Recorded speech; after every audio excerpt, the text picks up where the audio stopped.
Welcome to Chillin' 101. We hope this video helps. In this video, I will show how to make bread sandwich with egg and mayonnaise step by step. Start by gathering 2 slices of bread, 1 boiled egg, 1 tablespoon mayonnaise, salt, pepper, and butter. Mash the egg with mayonnaise and seasoning in a bowl. Spread the mixture evenly on a slice, top with the other slice, and grill lightly. Cut diagonally and serve warm for a simple, comforting sandwich.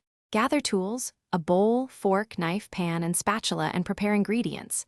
Boil the egg until firm, peel it, and smash with a fork. Add 1 tablespoon mayonnaise, a pinch of salt, and a pinch of pepper, then mix until smooth. Butter bread slices lightly and heat a pan over medium heat. Spread the egg mixture on 1 slice, assemble, and grill both sides until golden and warm. Serve immediately with a side of fruit or salad. Use low heat to avoid burning and allow filling to warm through evenly.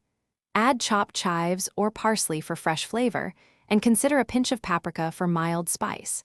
If you like extra creaminess, mix 1 teaspoon of mustard with the mayonnaise.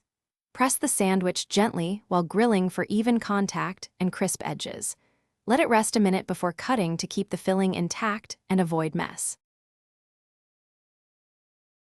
Thanks for watching. Consider subscribing if we helped you.